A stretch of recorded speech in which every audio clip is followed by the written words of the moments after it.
A big and welcome call in Melbourne today to reject the proposal for a second so-called safe injecting room in the city's CBD. There's been controversy around the existing centre in Richmond, where the room has attracted unsavoury types and incidents to the area. And controversy has raged over where in the city a second room could be established. The Premier has now given up. And instead, here's an idea.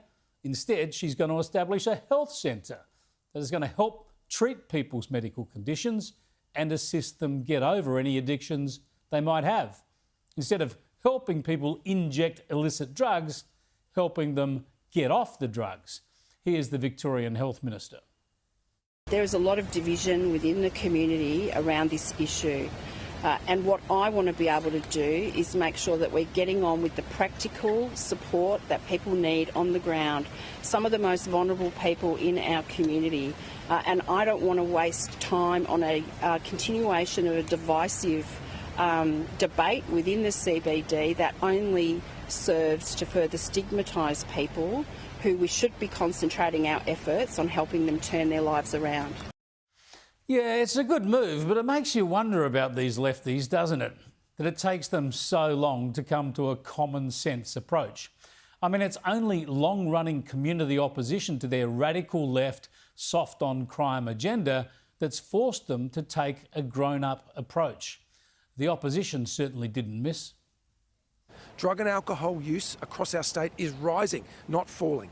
And yet the government has wasted 4 years, wasted more than $40 million, needlessly put businesses, residents and visitors to our great city through uncertainty that this indecision by this government has created. Yeah, all fair points. But you want to know the trouble with safe injecting rooms? It's all in the name.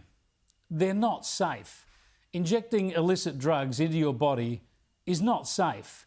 And creating a hub for people to indulge in illegal drug taking with drugs that are illegal, that are procured from criminals, and doing it under supervision that provides legal amnesty and amnesty from the law, well, that's paradoxical at the very least, if not downright absurd.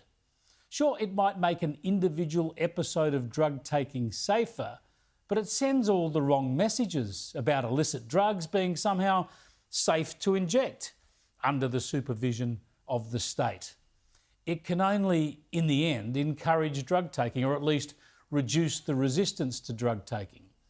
There's a clue too in the rules for these so-called safe injecting rooms.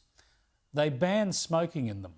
Cigarette smoking is not tolerated in safe injecting rooms because it's not safe. We should have the same zero tolerance approach to more dangerous drugs. Otherwise, we confuse the message and reduce the barriers to drug use. Let's help drug addicts. Let's expand services by all means to provide care and support to get over their addictions. But let's not try to make illicit drug taking easy, safe and legal. That's a contradiction in terms on all counts.